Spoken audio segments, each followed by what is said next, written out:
Assalamualaikum warahmatullahi wabarakatuh. Perkenalkan, saya Muhammad Reka Kafadan dari Teknik Komputer dengan NPM 230625053. Kali ini saya akan menjelaskan tentang modul 9 yang berjudul Static Routing and RIP. Jadi pertama itu bagaimana prinsip dasar routing diterapkan dalam jaringan dan memberikan contoh situasi kompleks di mana routing memiliki peran penting untuk mengelola aliran data serta mengoptimalkan performa. Jadi pertama itu routing adalah proses memilih jalur terbaik untuk mengirimkan data antara jaringan. Prinsip dasarnya itu melibatkan penggunaan algoritma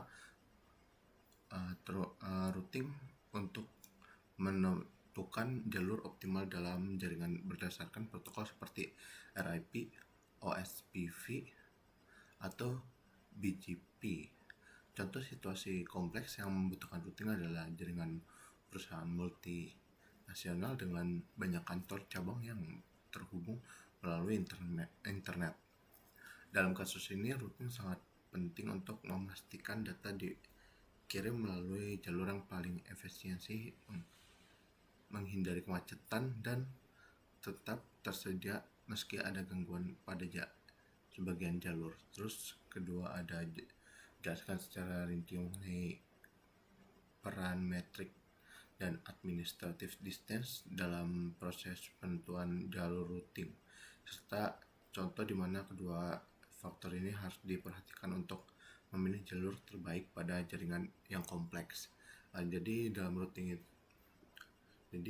dalam routing metrik dan administrative distance itu berperan penting dalam menentukan jalur terbaik. Matrix adalah nilai yang diukur oleh protokol routing untuk mengevaluasi jalur berdasarkan kriteria seperti jumlah hop, bandwidth, atau delay. Misalnya, RIP menggunakan jumlah hop sebagai metrik utama. Administrative distance adalah nilai yang menentukan prioritas antar protokol.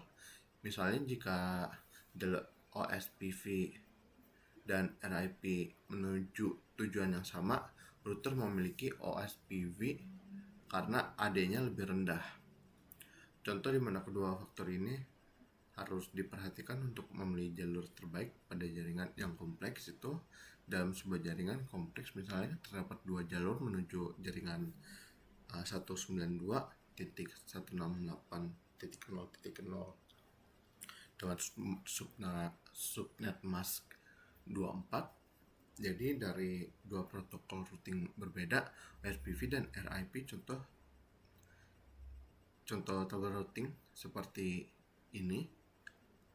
Terus di contoh ini tuh meskipun static route ke jaringan 192.168.0.0 dengan subnet max 16 memiliki AD paling rendah, yaitu 1. Router akan memilih router spesifik dari OSPF 192.168.0.0 dengan subnet max 24 karena prefix length-nya lebih spesifik dibandingkan dengan router tersebut. Jika terdapat dua router dari RIP dengan metrik berbeda menuju jaringan yang sama, router akan memilih rute dengan metrik terendah setelah mempertimbangkan AD lebih dahulu. Misalnya jika RIP memiliki dua rute A AD-nya 20 matriksnya 1 dan rute B AD-nya 20 matriksnya 5, router akan memilih rute A karena memiliki matriks lebih rendah meskipun keduanya memiliki nilai AD yang sama. Terus perbedaan utama antara static routing dan dynamic routing, terus serta pemahaman mendalam mengenai penerapan keduanya. Terus berikan analisis tentang kelebihan dan kekurangan masing-masing jenis routing serta skenario realistis yang menunjukkan manfaat praktis keduanya. Jadi perbedaan utama antara static routing dan dynamic routing itu, static routing adalah metode pengaturan jumlah secara manual atau administrator jaringan ideal untuk jaringan kecil dengan topologi yang stabil. Kelebihannya adalah kontrol penuh atas rute, keamanan lebih tinggi, dan konsumsi sumber daya terendah. Namun kurang fleksibel saat terjadi perubahan topologi. Contoh, penggunaan dari static routing antar server dalam pusat data kecil. Terus dynamic routing itu adalah dynamic routing otomatis menyelesaikan rute menggunakan protokol seperti RIP atau OSPF. Cocok untuk jaringan besar dan kompleks.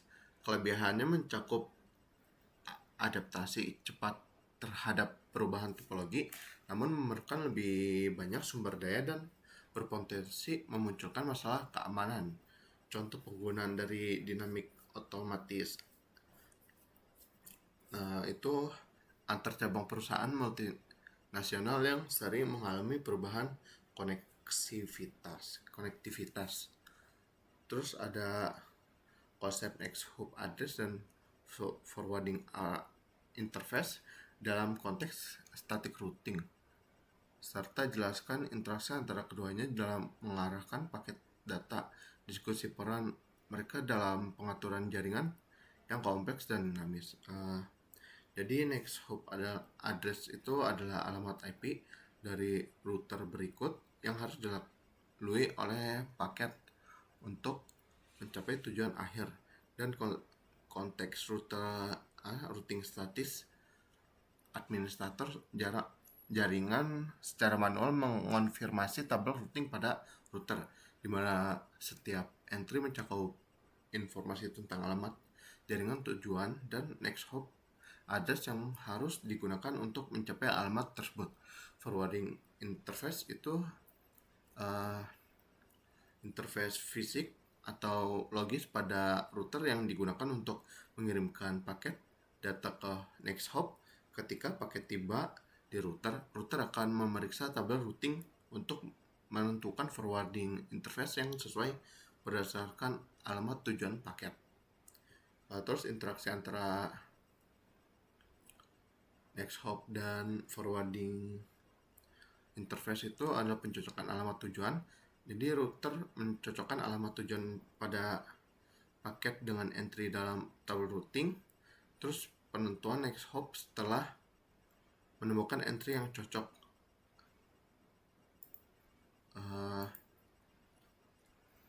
Router menentukan next hop address yang akan digunakan untuk mengirimkan paket tersebut. Terus pemilihan forwarding interface. Jadi router kemudian memilih forwarding interface yang sesuai untuk mengirimkan paket next hop address tersebut. Terus pengiriman paket, jadi paket data dikirimkan melalui forwarding interface ke next hop, dan proses ini berulang hingga paket mencapai tujuan akhir. Dalam jaringan yang kompleks dan dinamis, peran next hop adalah address dan forwarding interface sangat penting. Meskipun static routing lebih umum digunakan pada jaringan kecil dan stabil, static routing memberikan stabilitas karena rute tidak berubah kecuali diubah secara manual oleh administrator yang berguna di jaringan dengan topologi yang jarang berubah. Namun dalam jaringan besar, pengelolaan rute dengan static routing bisa menjadi tantangan karena setiap perubahan perangkat memerlukan pembaruan manual pada tabel routing. Banyak jaringan yang lebih kompleks beralih ke dynamic routing untuk mengoptimisasi pembaruan rute. Terus ada analisis mendalam terhadap protokol routing RIP, termasuk cara kerjanya dan perkembangan versi-versinya. Jelaskan manfaat dan implementasi praktis protokol ini dalam skenario jaringan yang lebih kompleks. Jadi RIP atau Routing Information Protocol adalah salah satu protokol routing yang paling awal dan umum digunakan dalam jaringan komputer. Protokol ini termasuk dalam kategori Interior Gateway Protocol atau IGP, dan menggunakan algoritma distance vector untuk menentukan rute terbaik ke tujuan berdasarkan jumlah hop. Dalam analisis ini kita akan membahas cara kerja RIP, perkembangan versinya, serta pemanfaatan dan implementasi praktis dalam skenario jaringan yang lebih kompleks. Jadi cara kerja RIP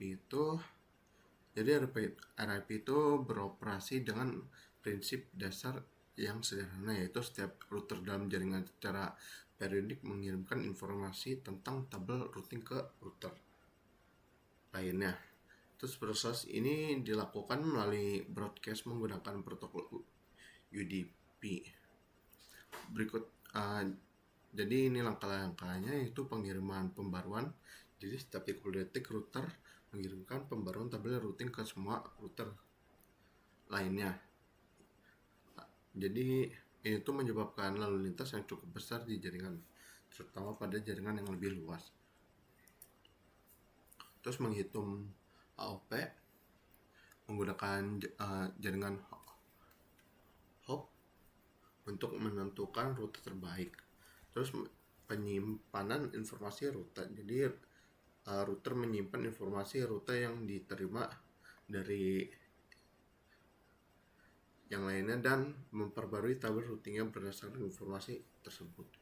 Terus ada konvergensi. Ketika terjadi perubahan dalam topologi jaringan, RIP membutuhkan waktu untuk memperbarui tabel routing dan menemukan rute alternatif.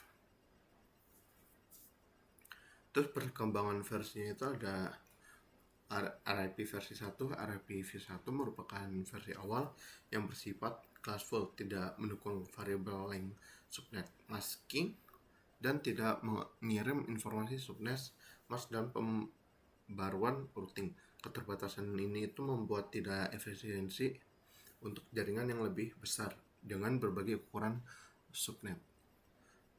Terus RIP v2 diperkenalkan pada tahun 1993 dan diakui oleh RFC 2453. RIP v2 itu menambahkan dukungan untuk VLSM dan classless interdomain routing.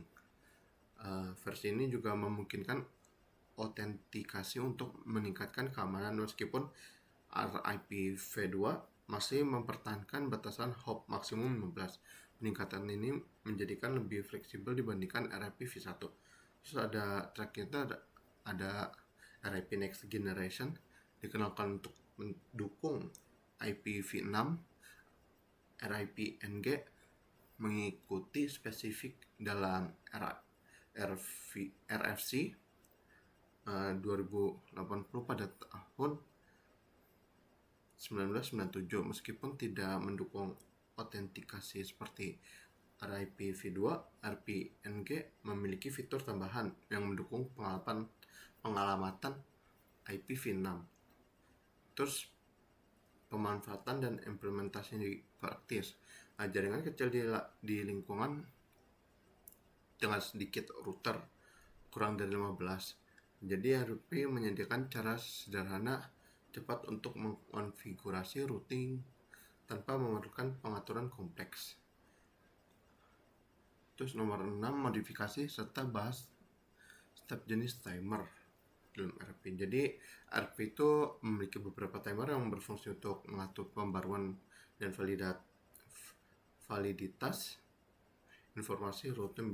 Jadi berikut ini adalah identifikasi dan penjelasan rinci mengenai setiap jenis timer dalam RIP, serta kapan penyesuaian timer diperlukan untuk menjaga kinerja tetap optimal. Terus pertama ada update timer. Jadi timer ini mengatur interval pembaruan informasi routing secara default. Jadi RIP mengirimkan pembaruan setiap 30 detik ke semua router yang lainnya. Pembaruan ini mencakup seluruh tabel routing kecuali entry yang ditolak oleh aturan split horizon. Jadi ini tuh berperan untuk mencegah penggunaan informasi routing yang kadaluarsa dan membantu menjaga integritas tabel routing. Kedua ada invalid timer. Jadi timer ini mulai dihitung setelah sebuah entry root ditambahkan ke tabel routing. Jika tidak ada pembaruan diterima dalam waktu 180 detik, entry tersebut akan ditandai dengan tidak valid. Terus ada hold down timer. Jadi ketika sebuah entry root mengalami perubahan, misalnya jika rute menjadi tidak valid, timer ini mencegah pembaruan baru untuk entry tersebut dalam 180 detik.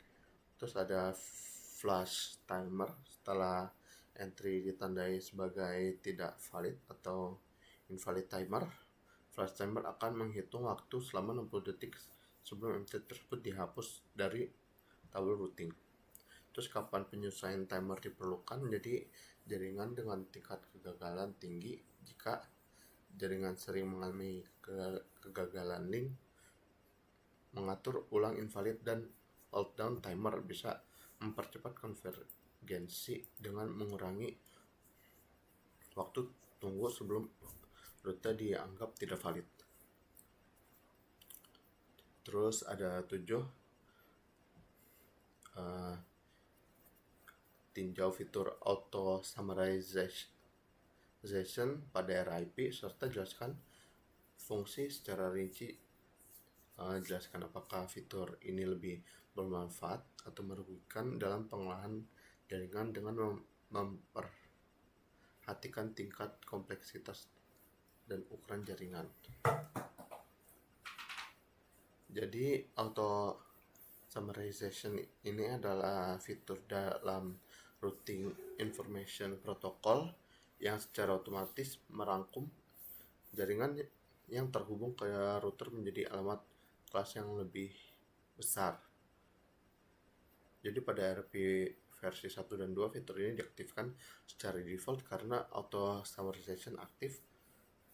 Router akan menggabungkan semua subnet yang termasuk dalam satu kelas alamat menjadi satu entry di tabel routing. Misalnya jika ada beberapa subnet mask dalam rentang 10.0.0.0 dengan subnet mask 8, router akan merangkum semuanya menjadi 10.0.0.0 dengan subnet mask 8. Jadi fungsi utama auto summarization itu adalah menyederhanakan tabel routing dengan mengurangi jumlah entry yang perlu dikelola oleh router hingga mengurangi beban memori dan meningkatkan efisiensi dalam pengolahan routing. Jadi keuntungan auto summarization itu mengurangi ukuran tabel routing dengan merangkum subnet menjadi satu entry. Auto summarization membantu mengurangi ukuran tabel routing yang penting dan jaringan besar dengan banyak subnet, meningkatkan kinerja router. Dengan lebih sedikit entry yang harus diproses, router dapat bekerja lebih efisien dan cepat dan mengambil keputusan routing. Kekurangan auto summarization ini kehilangan informasi spesifik. Jadi ketika jaringan di summarize menjadi alamat kelas, informasi tentang subnet individu hilang. Terus ada potensi looping. Jadi auto summarization ini dapat menyebabkan masalah looping dalam jaringan jika tidak dikelola dengan baik. Terus kurangnya dukungan untuk VLSM. Jadi auto summarization tidak mendukung variable length subnet mask. Terus ke-8 ada jelaskan secara menyeluruh konsep dan manfaat fitur passive interface dalam penerapan RIP. Distribusikan kapan mengapa fitur ini perlu diaktifkan dengan contoh situasi jaringan spesifik di mana fitur ini menjadi sangat penting. Jadi fitur passive interface dalam routing information protocol digunakan untuk mengontrol, mengirim dan update routing pada interface tertentu. Ketika sebuah interface dikonfigurasi sebagai pasif, router tidak akan mengirimkan informasi routing melalui interface tersebut, meskipun tetap dapat menerima informasi dari router lain. Hal ini membantu mengurangi lalu lintas jaringan dan meningkatkan keamanan dalam mencegah pengumuman informasi routing yang tidak perlu. Terus manfaat dari passive interface itu mengurangi lalu lintas jaringan, meningkatkan keamanan, dan mempermudah manajemen jaringan. Terus kapan dan mengapa fitur ini perlu diaktifkan? Karena penggunaan passive interface pada jaringan dapat diterapkan dan menjadi situasi seperti pada segmen jaringan terpisah yang tidak membutuhkan komunikasi dengan protokol routing, misalnya jaringan internal yang terisolasi. Ini juga penting dalam jaringan dan keamanan tinggi. Terus contoh situasi jaringan spesifik itu ada, misalkan ada sebuah organisasi dengan 3 router dengan hostname R1, R2, R3 dan 2 subnet terpisah, yaitu 192.168.1.0 dengan subnet mask 24 dan 192.168.2.0 dengan subnet mask 24. Router 1 terhubung ke kedua subnet ini dan juga memiliki koneksi ke internet. Dalam skenario ini, R1 akan mengkonfigurasi interface ke subnet 192.168.1.0 sebagai pasif karena perangkat di subnet tersebut tidak memerlukan informasi routing dari R1. Jadi cara ininya pada config tulis router RIP, terus masuk ke dalam config router, terus passive interface fast ethernet 0. Terus sementara itu interface ke subnet 192.168.2.0 akan tetap aktif untuk menerima dan mengirim update RIP. Dengan konfigurasi ini tuh R1 akan tetap menerima informasi dari R2 dan R3 tanpa membebani subnet 192.168.1.0 dengan update RIP. Jadi sekian itu dari saya, kurang lebihnya mohon maaf. Assalamualaikum warahmatullahi wabarakatuh.